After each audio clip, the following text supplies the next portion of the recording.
AITA for leaving dinner after my girlfriend called me just a placeholder?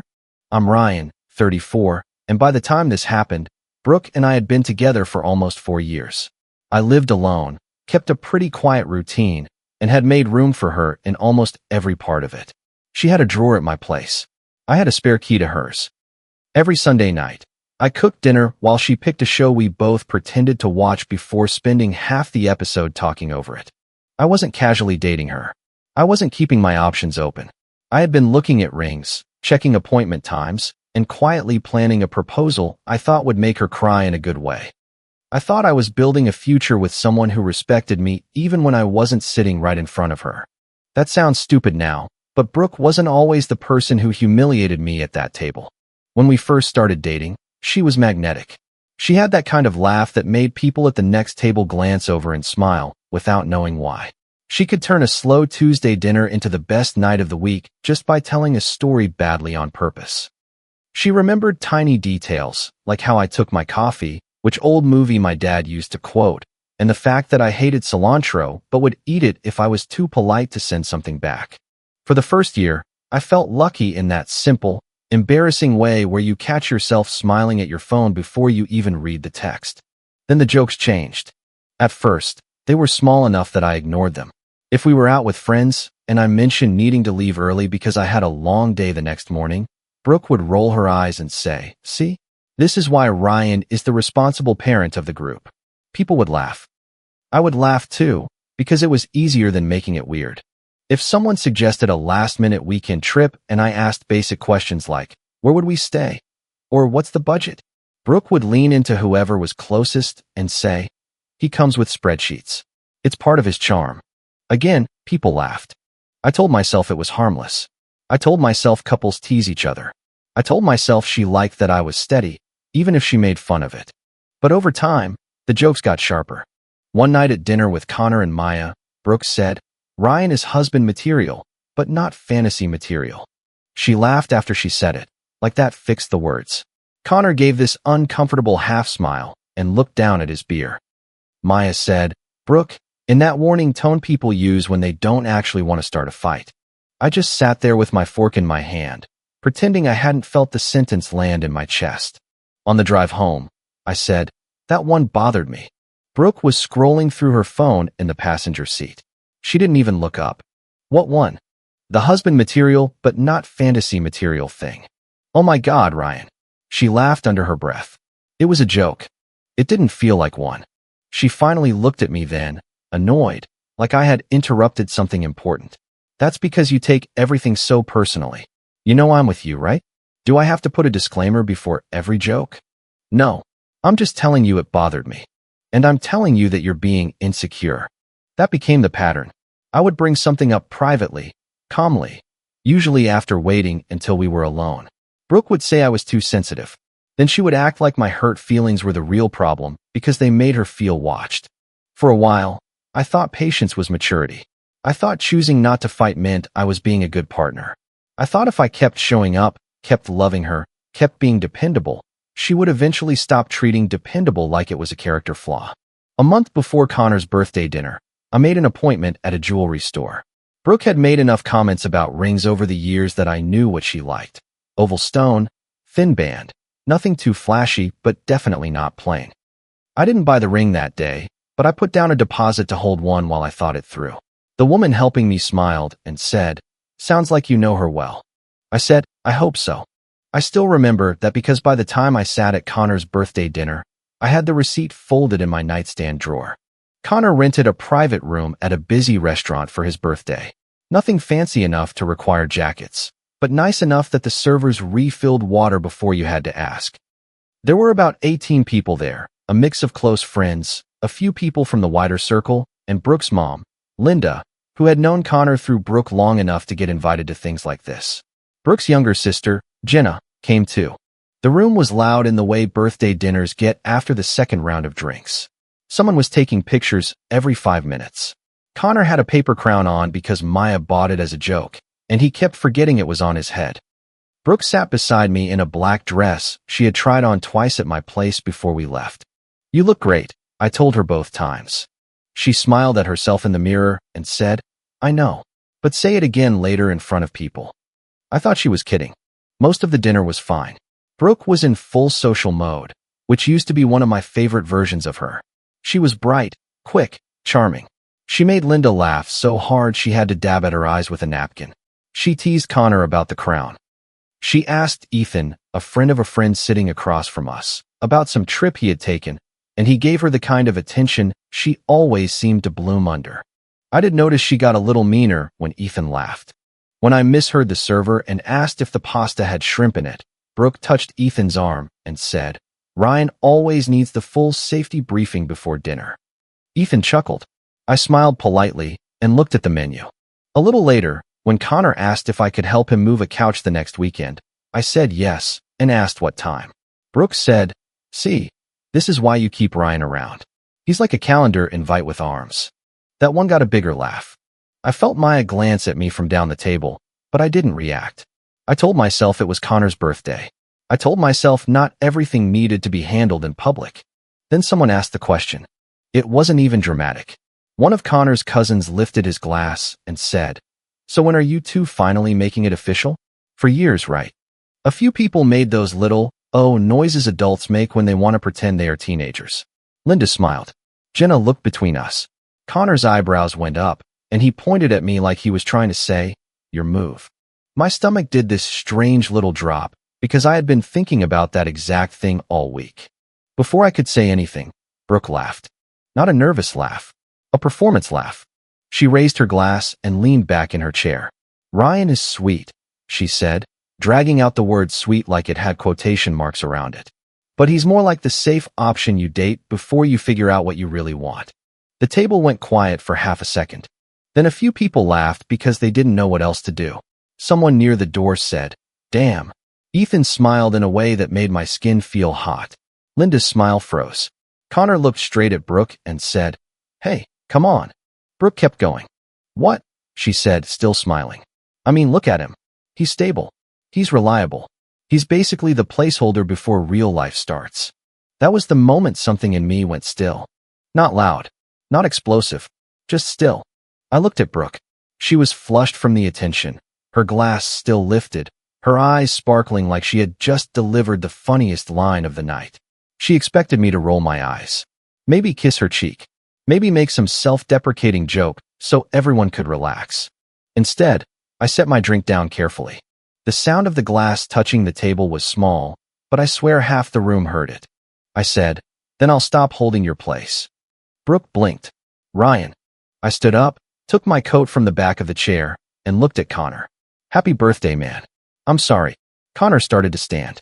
"Ryan, wait." I shook my head once. Not angry, not dramatic, just done with that room. Brooke hissed, "Are you serious right now?" I said, "Very." Then I walked out. The hallway outside the private room was narrow, with framed photos on the wall and a busser squeezing past me with a tray of glasses. I remember that more clearly than I remember the drive home. My body felt normal, like I had just stepped outside to take a call, but my mind kept replaying the words in pieces. Safe option. Placeholder. Before real life starts. My phone started buzzing before I reached my car. "Brooke, oh my God, don't be dramatic." "Brooke, come back inside." "Brooke, you embarrassed me in front of everyone." "Brooke, it was a joke." Everyone knew it was a joke. Then, 2 minutes later, "Brooke, Ryan, answer me." I didn't answer. I drove home with the radio off. When I got inside, the apartment smelled faintly like the coffee I had made that morning. Brooke's sweater was over the arm of my couch. Her hair clip was on the bathroom counter. There was a half-empty bottle of the sparkling water she liked in my fridge. All these little signs of her being part of my life sat there like evidence from a case I hadn't realized I was building. I went to my bedroom, opened the nightstand drawer, and took out the small ring box from the jewelry store. It wasn't the final ring yet, just the sample stone in a setting they had let me hold while the actual one was being prepared. Next to it was the receipt for the deposit and a folded sheet where I had scribbled possible proposal ideas like an idiot. I didn't cry. I didn't throw the box or break anything. I just sat on the edge of my bed and looked at it. The worst part was that I didn't feel angry right away. I felt stupid. I felt like I had been standing there with both hands full of a future she had been laughing about behind my back. At 12:17 a.m., Brooke called. I let it ring. At 12:19, she texted again. Brooke, you're really going to ignore me over one joke? I typed and deleted 3 different responses. The first one was too angry. The second was too long. The third made me sound like I was begging her to understand something she had already understood and chosen to do anyway. Finally, I wrote, "Me, I'm not discussing this tonight." She replied immediately, "Brooke, wow, mature." Then, "Brooke, you made Connor's birthday weird." That was the first moment I almost laughed. The next morning, I woke up to 6 missed calls and a wall of texts. None of them said, "I'm sorry I humiliated you." They were all about how I had reacted. "You walked out. You made me look awful. People are asking questions. My mom thinks we had some huge fight. You need to tell Connor you're sorry." I made coffee, sat at my kitchen table, and read them twice. Then I opened my laptop. I started with the anniversary trip. 2 months earlier, Brooke and I had planned a long weekend away for our 4th anniversary. The hotel reservation was under my card. The deposit was refundable until the following Friday. I had paid it because Brooke had said she was tight that month, and I had said we could even it out later. We never did. That wasn't new. I canceled the reservation. The confirmation email came through at 8:42 a.m. Then I went through the automatic things I had slowly taken on without noticing. A streaming bundle Brooke used more than I did. The storage unit where she had put some seasonal decorations and 2 boxes of clothes after telling me it was basically for both of us.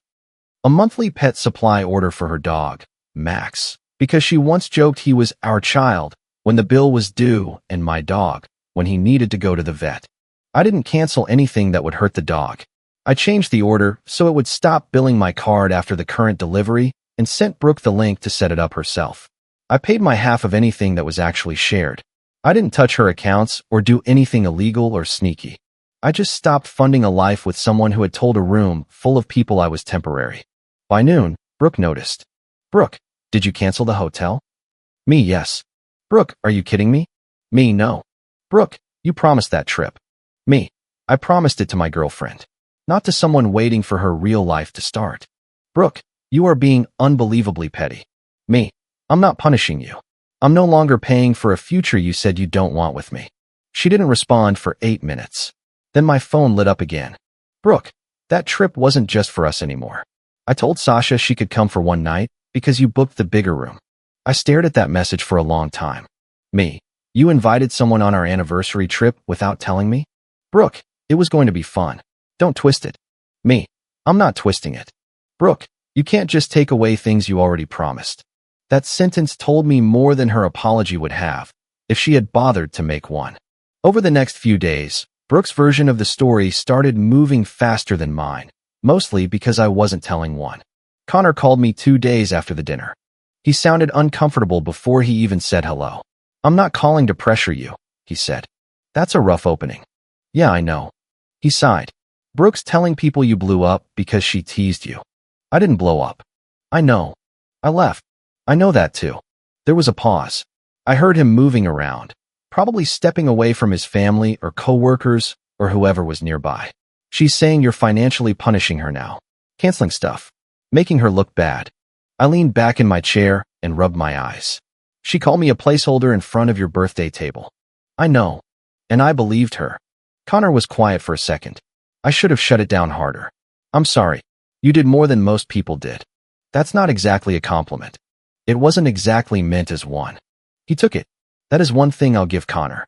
He didn't get defensive. After that, a few mutual friends reached out with soft little messages that sounded like they had been workshopped by committee. "Hope you're okay. Brooke is really upset. Maybe you two should talk when things calm down." For years is a lot to throw away over one bad night. Linda texted me too. "Linda, Ryan, honey, I know feelings are high, but you two need to work this out." Brooke didn't mean it like that.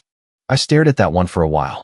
Linda had always been kind to me, and I didn't want to drag her into the middle of it. So I answered carefully. "Me, I appreciate you reaching out. I'm not ready to talk yet." "Linda, don't throw away 4 years over pride." I didn't answer that. The only thing I told people, when they asked directly, was one sentence. She said I was a placeholder. I believed her. Some people understood immediately. Some acted like I was being cold. One friend told me, "Brooke says dumb stuff when she feels put on the spot." I said, "Then she can date someone who enjoys being the dumb stuff." I still didn't post anything or share screenshots. I didn't go online and write a dramatic paragraph about knowing your worth. I just kept separating my life from hers. I contacted the jewelry store. Because it had been a deposit and not a fully completed purchase, I could still apply most of it towards store credit or take a partial refund with a fee. The woman on the phone recognized my name, which somehow made it worse. "Did you want to reschedule the final appointment?" she asked. "No," I said. "I need to cancel it." There was a small pause, gentle but not nosy. "I understand." I thanked her and hung up. That night, around 10:30, Maya texted me. "Maya, are you awake?" I looked at the message for a minute before answering. "Mia? Maya, can I send you something? I should have sent it sooner. I'm sorry." My stomach tightened. "Me, what is it?" "Maya, screenshots from the girls' chat." I'm not proud that I stayed in it and didn't say more. But after what happened at dinner, I don't think you should be made to feel crazy. A few seconds later, the screenshots came through. There were 8 at first, then 5 more. Then Maya sent a voice memo I didn't play right away because I could barely process what I was seeing. The messages went back months. "Brooke, Ryan would marry me tomorrow if I gave him the green light. I just don't know if I want to settle yet." Another friend settle? "Girl, he treats you better than anyone you've dated." "Brooke, I know. That's the problem. He's so safe." Safe is nice, but safe isn't exciting. Another message, sent after a dinner where I had driven 40 minutes to jump Brooke's car battery in the rain. "Brooke, he came right over like my personal emergency contact, lol. Sometimes I feel like I'm dating my emergency contact." There was one from the week after we had talked about possibly moving in together. "Brooke, Ryan is very future husband coded, but sometimes I'm like, is this my life or just the waiting room?" I read that one 3 times. The waiting room. Not a partner. Not a man she loved. A room she sat in until something better called her name. Then I saw the anniversary trip messages. "Brooke, he booked the bigger room, so I might invite Sasha for one night. Ryan won't care if I frame it right." "Someone else? On your anniversary trip?" "Brooke, it's not like he's going to say no to me. He likes being the good guy." I put the phone face down on the couch and stood up. For a while, I just walked around my apartment doing nothing. I picked up a glass from the coffee table and put it in the sink.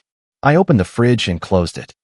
I looked at Brooke's sweater still sitting over the arm of the couch and felt an almost physical disgust, not at her exactly, but at the version of myself who had kept making excuses. When I finally played Maya's voice memo, her voice was quiet. "Ryan, I'm really sorry. I laughed at some of it before, and I told myself it was just venting. But at dinner, when she said it out loud, I realized she wasn't venting. She meant it. I should have said something earlier. I'm sorry. I didn't know what to say to that, so I wrote the only honest thing. Me, thank you for sending them. Maya, I understand if you're mad at me too. Me, I'm not focused on you right now." That was true. Maybe later I would have feelings about who laughed, who stayed quiet, who let Brooke talk about me like I was a couch she was trying out before buying something better. But that night, all I felt was a strange, cold clarity. I wasn't overreacting. The dinner wasn't one bad joke. It was the first time she had said the private thing loudly enough for me to hear it. The next day, Brooke sent me a Venmo request for half the birthday reservation she had made for herself the following month. The note said, "Birthday deposit 2 hearts." I declined it. She called within 30 seconds. I answered because I wanted to see what she would say. "Are you serious?" she snapped. "About what?" "You declined the request. I'm not paying for your birthday dinner. You said you would help with it. When we were together. We are together. We had a fight." "No, Brooke. You had a performance." I had a realization. She made a sharp sound, like a laugh with no humor in it. "You're being so dramatic. Do you hear yourself?" "Yes." "It was one joke." "No, it wasn't." There was a pause. "What does that mean?" she asked. I looked at the screenshots open on my laptop. "It means I'm not debating the version of this where you accidentally said something you didn't mean." Her voice changed. Not softer. More careful. "Who have you been talking to?" That was when I knew she knew exactly what I meant. "I'm not doing this on the phone," I said. "You're letting people get in your head." "No. For once, I'm letting your words count." She hung up on me. For 2 days, nothing happened. Then Linda texted again, this time in a group chat that included Brooke, Jenna, Connor, Maya, and 2 other mutual friends. "Linda, I think everyone needs to stop gossiping and let Ryan and Brooke talk like adults. Ryan, Brooke is devastated. Please come to dinner Sunday, so this can be handled face to face. Brooke followed almost immediately. Brooke, I agree. We need to talk like adults. I almost ignored it. Then Connor texted me privately. Connor, don't walk into an ambush. Me, that what it is. Connor, feels like one. Maya texted too. Maya, I was invited. I think Brooke wants witnesses. I sat with that for a while. Part of me wanted to stay home and let them believe whatever made them comfortable. But another part of me was tired of being reasonable in private while Brooke was theatrical in public. I hadn't exposed her. I hadn't embarrassed her. I hadn't told her family what she had been saying. But if she wanted to put me back at a table and make me defend my dignity like a parking ticket, I wasn't going empty-handed. I backed up the screenshots. I saved Brooke's texts about the trip. Connor sent me the short Instagram story someone had posted from the birthday dinner before deleting it. It was only 12 seconds long, and the video wasn't even focused on us. It showed Connor laughing in his paper crown, then panned just enough to catch Brooke raising her glass. Her voice was clear. He's basically the placeholder before real life starts. Then the video cut off. That was enough. On Sunday, I went to Linda's house. I brought nothing but my phone and my keys. The dining room looked like it had been prepared for peace talks by someone who wanted home field advantage. Linda had made pasta and salad. There was garlic bread wrapped in foil on the table. Brooke sat close to her mother with her arms crossed. Jenna was beside them, quiet and watchful. Connor and Maya were there, both looking like they regretted agreeing to come. Ethan was there too, which almost made me laugh. Brooke had invited the guy she performed for at the dinner to a conversation about our relationship. That told me everything I needed to know about what kind of apology I was about to get. Linda greeted me at the door with a tight hug. Thank you for coming. I said sure. Brooke didn't stand up. Dinner started with fake normal conversation. Linda asked if everyone wanted salad. Connor said yes too loudly. Maya barely touched her water. Brooke kept looking at me like she was waiting for me to begin begging forgiveness in front of the witnesses she had chosen. After 10 minutes, Linda set down her fork. Okay, she said. We all know why we're here. I looked at Brooke. Do we? Brooke's face tightened. Ryan, don't. Linda held up one hand. I just think there has been a lot of hurt and a lot of pride. Brooke said something careless. Ryan, you reacted strongly. Maybe too strongly. But 4 years is a long time. Jenna glanced at me, but said nothing. Brooke leaned forward. Her eyes were shiny, but her voice had that same edge from her texts. You left me there, in front of everyone. You canceled our anniversary trip. You cut off things you know I was counting on. You made me look like some horrible person over one joke. I said nothing. She kept going because silence made her nervous. You embarrassed me. Then you punished me financially because your ego got hurt. Connor shifted in his chair. Maya stared at her plate. Linda nodded slowly. Honey, I don't think Ryan was trying to punish you. But Ryan, you have to understand how this looks. I looked around the table. How does it look? One of the friends, Mark, cleared his throat. It looks like maybe things escalated fast. Brooke jumped in. Exactly. He won't even talk to me. He's acting like I cheated or something. I never said you cheated, I said. No, you're just treating me like I'm trash. Jenna finally spoke. Brooke. What? Brooke snapped. Jenna's eyebrows lifted, and Brooke looked away. Linda turned to me. Ryan, she didn't mean it the way it sounded. You know Brooke. She jokes when she's uncomfortable. I nodded once. Then I placed my phone on the table. I came here because the message said we were going to talk like adults, I said. I thought that meant privately, or at least honestly. But since Brooke made it public again, I'm going to answer publicly. Brooke's face changed before I even unlocked the screen. Ryan, she said. I looked at her. Don't worry. I'm only going to use your words. No one moved. I played the video first. 12 seconds. Connor's paper crown. A shaky pan. Brooke's voice filling Linda's dining room. He's basically the placeholder before real life starts. The room stayed silent after it ended. Linda pressed her lips together. That was cruel, she said quietly, but she still looked like she wanted to believe it was salvageable. Brooke threw up her hands. I already said it was a bad joke. No, I said. You said I embarrassed you by leaving. Then I opened the texts. I read them without raising my voice. You promised that trip. That trip wasn't just for us anymore. I told Sasha she could come for one night because you booked the bigger room. You can't just take away things you already promised. Jenna turned slowly toward Brooke. You invited Sasha on your anniversary trip? Brooke's mouth opened, then closed. It wasn't like that. What was it like? Jenna asked. Brooke looked at Linda. Mom. Linda didn't help her. Then I opened the screenshots from the group chat. I didn't hand my phone around like a trophy. I slid it toward Linda first, because she was the one who had told me not to throw away 4 years over pride. Linda read the first screenshot. Her expression shifted from protective to confused to embarrassed. Jenna leaned over her shoulder. Brooke said, "Those are private messages." I said, "So is our relationship. You made that public when you used me as a joke." Maya whispered, "Brooke, I'm sorry, but he deserves to answer what you've been saying." Brooke glared at her. "You sent those?" Maya's voice shook, but she held Brooke's stare. "Yes." Brooke laughed once, ugly and panicked. "Wow. So now everyone's just betraying me." Jenna picked up the phone and read aloud, not loudly, but clearly enough for the table.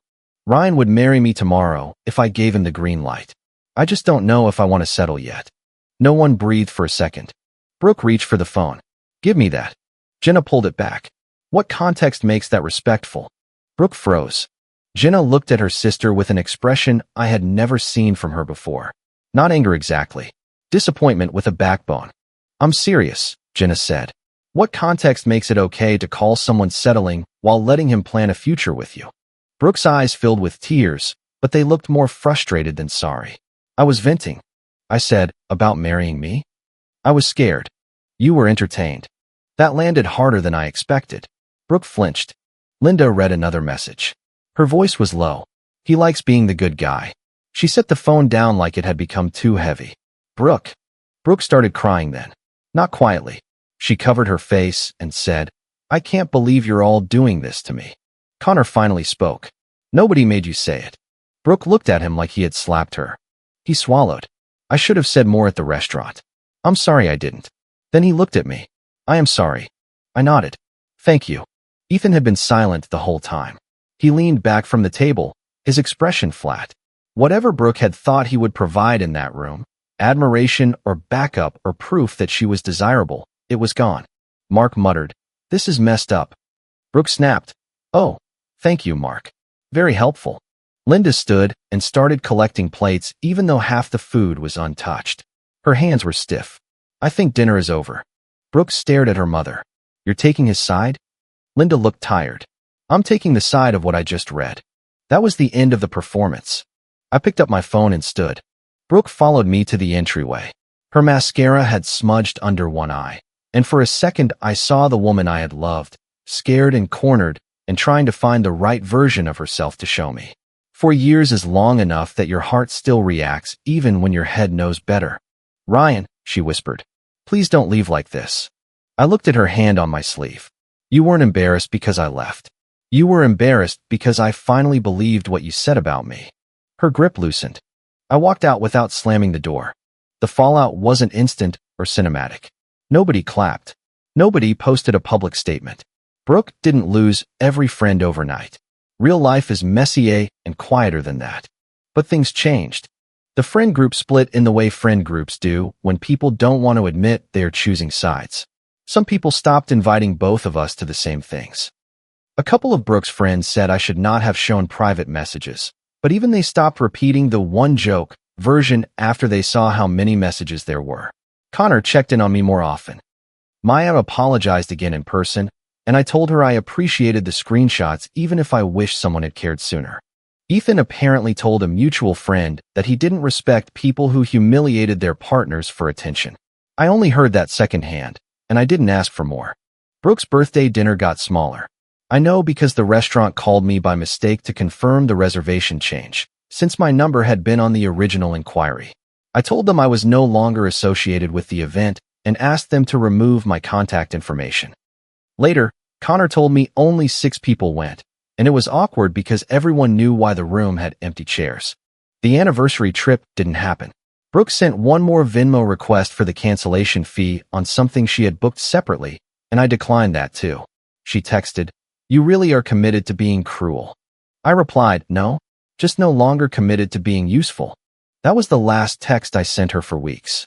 I boxed up her things slowly. Not dramatically. Sweater, hair clip, a charger, 2 mugs she had bought, and then decided looked better at my place. A paperback she had left face down on my coffee table. I put everything in a plain cardboard box and left it with Connor because I didn't want a doorway scene. The apartment felt strange afterward. Not empty exactly. More honest. For a while, I noticed all the places where I had been making room for someone who treated room like entitlement. The extra sparkling water I stopped buying. The Sunday dinners I cooked only for myself. The quiet after work when my phone didn't light up with a complaint disguised as a joke. I missed her sometimes. I hated that, but I did. I missed the Brooke who danced barefoot in my kitchen while waiting for pasta to boil. I missed the way she used to rest her feet in my lap during movies. I missed the good parts enough that I understood why I had ignored the bad parts for so long. But missing someone is not the same as trusting them. About 5 weeks after Linda's dinner, Brooke called me from a number I didn't recognize. I almost didn't answer, but something made me pick up. Ryan. I closed my eyes. Yeah, it's me. I know. She was crying. Not the angry crying from her mother's dining room. This sounded smaller. Tired. I didn't think you'd answer. I didn't know it was you. That made her go quiet. Then she said, I'm sorry. I waited. I'm sorry for what I said at Connor's birthday. And for the texts. And the group chat. Her voice broke a little. I was scared.